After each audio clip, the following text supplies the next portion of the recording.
1996, Proposition 209 would catapult the state of California into a divisive battle on the issues of race and equality.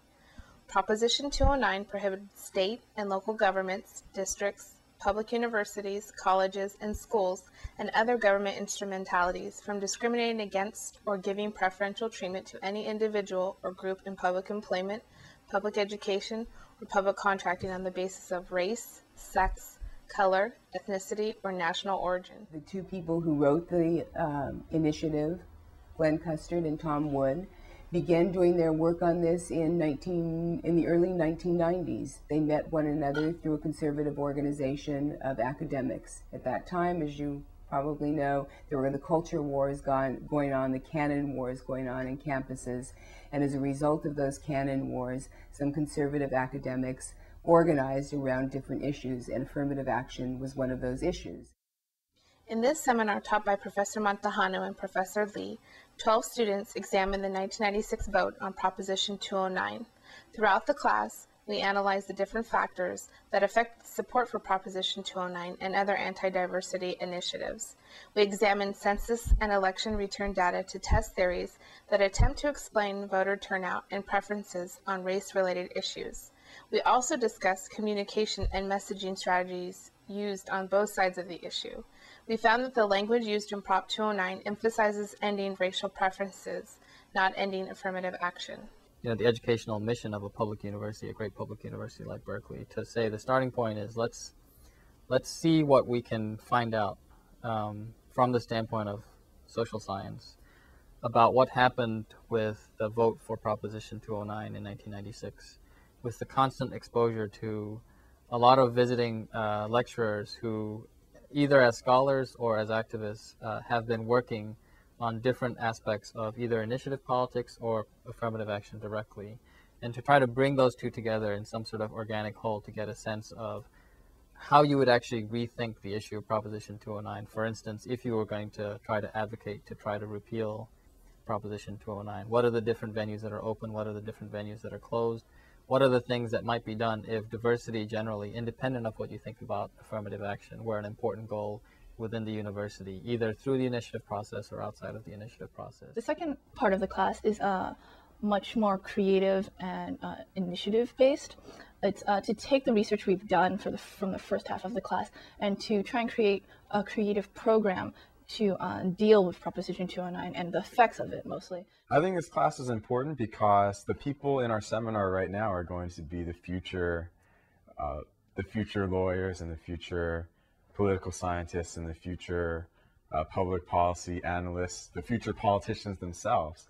And so I feel like getting us in contact with the different speakers who are the people out there in the field right now to share their knowledge and their expertise with us, I think is really important to inspire the next generation of people who are really going to try to make our diversity reflected in our institutions of higher learning. The class is called the Prop 209 Project, and for the first half of the seminar, we essentially tried to understand what happened in 1996 with Prop 209, actually looking at voting results, looking at demographic changes within the counties to see if in fact this one of the explanations for the Prop 209 vote was that it was a voter resentment by white voters.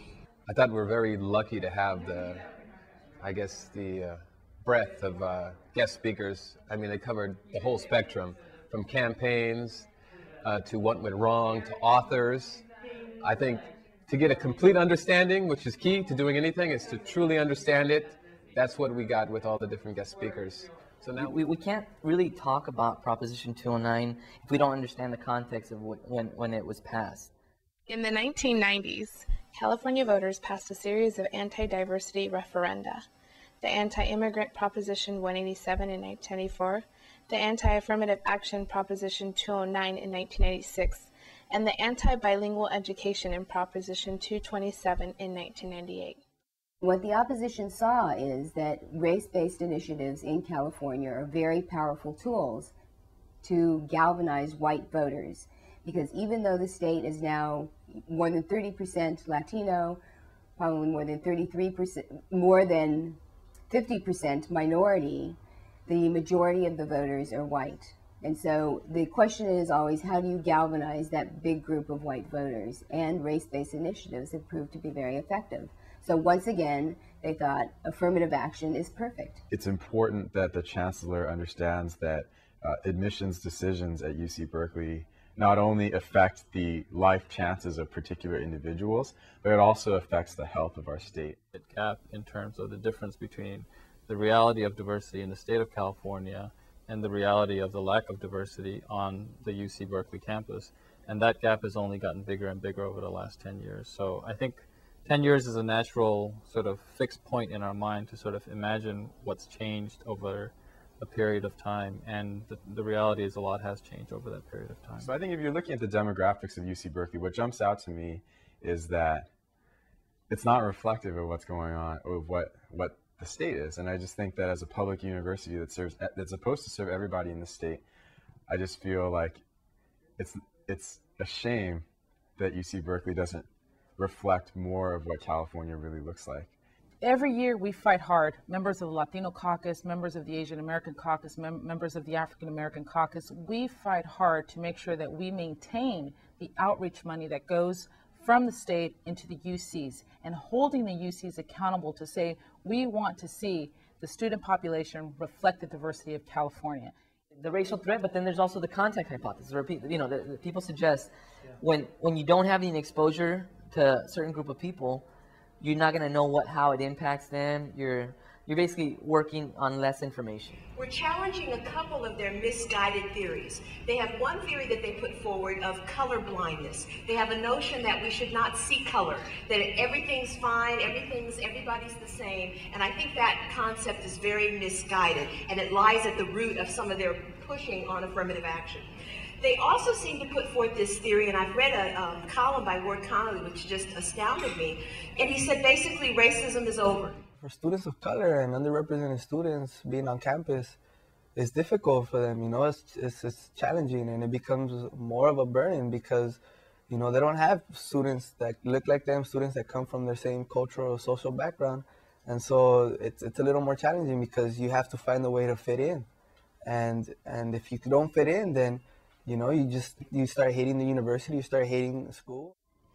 On a personal level, you know, I tend to learn more from a diverse group of people. I feel like that brings out a fuller debate of the issues and a full consideration of what's going on, particularly in public policy. So what impact did Prop 209 have at UC Berkeley, and where is the university headed with regards to diversity?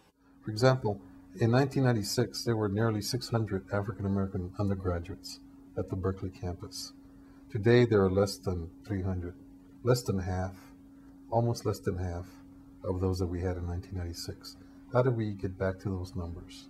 We've got more that we can do to make sure that there are more African-American students, more Latino students, more Asian-American students, you know, more lesbian, gay, bisexual, transgender students, more women at the universities, that there's a lot more that we can really do at our universities to ensure that we have greater diversity that truly reflect California and the diversity that exists here in our state. The university always likes to trumpet that there's a diverse student body, that we're diverse this way, we're diverse that way.